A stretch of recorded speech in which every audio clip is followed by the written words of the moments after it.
बिस्मिल्लाहिर्रहमानिर्रहीम अस्सलामु अलैकुम रहमतुल्लाह। पहली बार field marshal army chief general Asif Munir की जानिब से शहबाज शरीफ को, आसिफ जरदारी को ये पैगाम पहुंचा दिया गया है।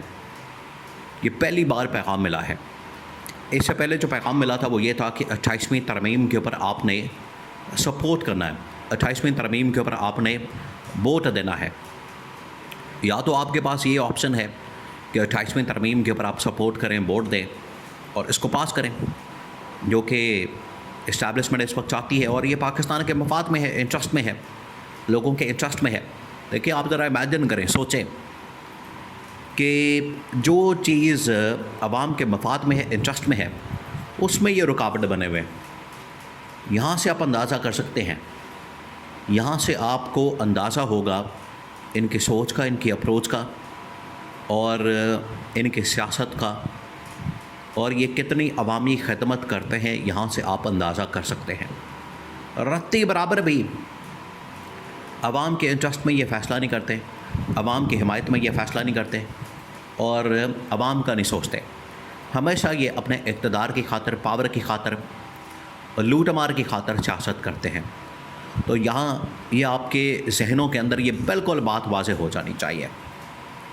अब इनको ये ऑप्शन मिली है कि या तो आप 28वीं तरमीम के ऊपर दस्तखत करें या फिर आप रिसाइन कर दें, आप इस्तीफ़ा दे दें।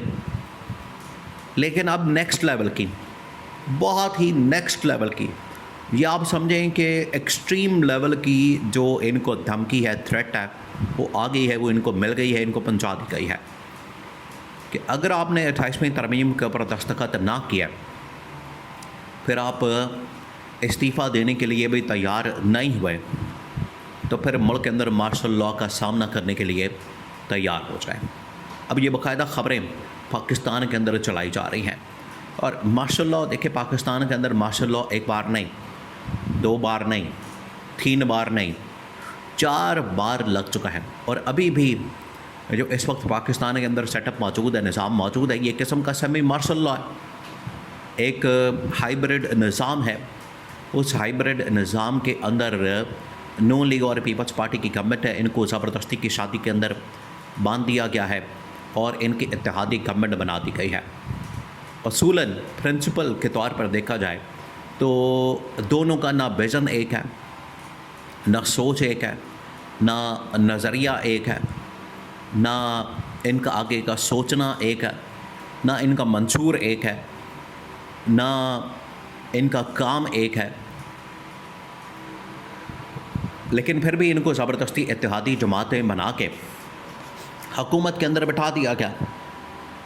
अब इनको ये कह दिया गया है, अब क्योंकि ये एक किस्म का सेमी मार्शल लॉ है, मुल्क के अंदर एक हाइब्रिड निज़ाम है, ना इनके पास मेजॉरिटी है और इनके पास जो सीटें मौजूद हैं वो भी चोरी के मैंडेट के साथ, डाके के मैंडेट के साथ, तो इनके पल्ले कुछ नहीं है।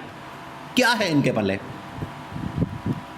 तो अब बहुत बड़ी खबर सामने आई है और जो एक्सट्रीम लेवल की थ्रेट है वो इनको जारी कर दी गई है, वो इनको बता दी गई है कि अगर आपने अब 28वीं तरमीम के ऊपर दस्तखत ना किया, इसको मंजूर ना किया, इसके हवाले से आपने गो हेड ना दिया, तो फिर मुल्क में मार्शल लॉ के लिए तैयार हो जाएं।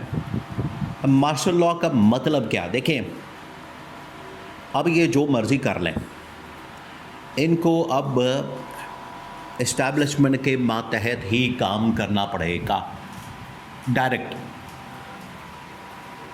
अभी ये जो काम कर रहे हैं ये इनडायरेक्ट एक किस्म का इनके मातहत हैं और सबऑर्डिनेट के तौर पर काम कर रहे हैं। ना इनके पास ये एक सफ़ा भी, एक पेज भी, एक नोटिफिकेशन भी, एक लेटर भी अपनी मर्ज़ी से पास नहीं कर सकते, अप्रूव नहीं कर सकते।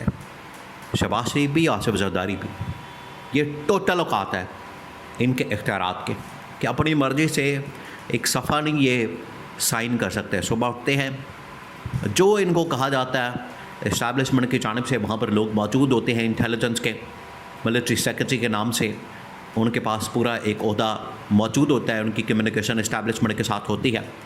जो उनको वहाँ से हुक्म आता है उनके ज़रिए से, MS के ज़रिए इन तक पहुँचता है, उसके मुताबिक ये आगे काम करते हैं। और लगता है कि इनको नाश्ता दोपहर का खाना, रात का खाना, उसका मेन्यू भी इस्टेब्लिशमेंट की जानिब से डिसाइड किया जाता है।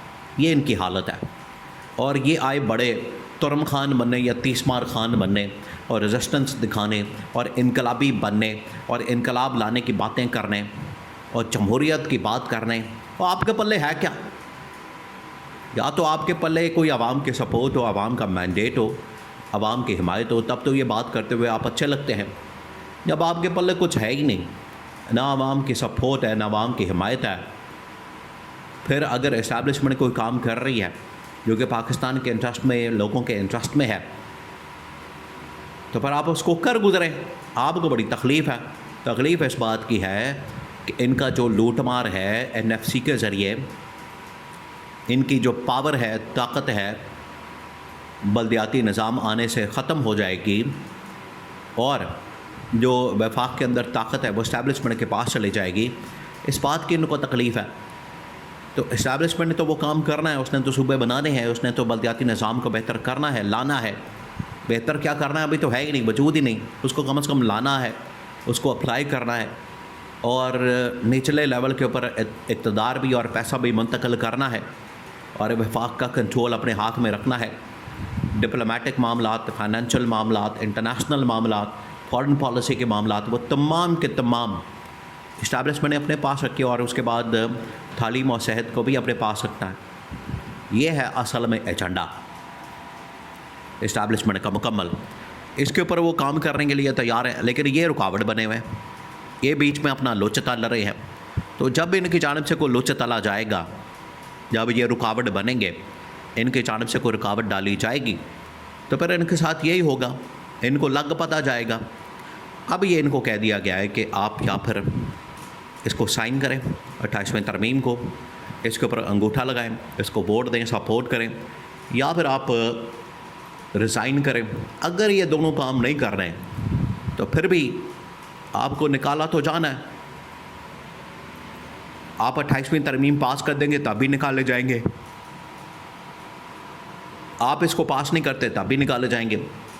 अब आप फंस गए हैं, अब आप उस दलदल के अंदर फंस गए हैं जहाँ से निकलना आपके लिए मुश्किल है और वो गले की हड्डी बन चुकी है। ये आपके लिए इक़्तिदार ना ऊपर आ रही है ना नीचे जा रही है। अब आप फंस चुके हैं। तो अब आप 28वीं तरमीम करें या ना करें, दोनों सूरतों में इस्टेब्लिशमेंट ने आपको निकालने की ठान ली है और दोनों सूरतों में आपका घर जाना ठहर गया है। काम डाउन शुरू हो चुका है, गाड़ी की टिक टिक स्टार्ट हो चुकी है। अब आप अपने जाने की तैयारी करें। इस्टेब्लिशमेंट का कैटेगोरिकली ये पैगाम आसिफ जरदारी को भी, शहबाज शरीफ को भी, मौजूदा गवर्नमेंट को, रजीम को, इदारों को, सबको ये पैगाम पहुंचा दिया गया है।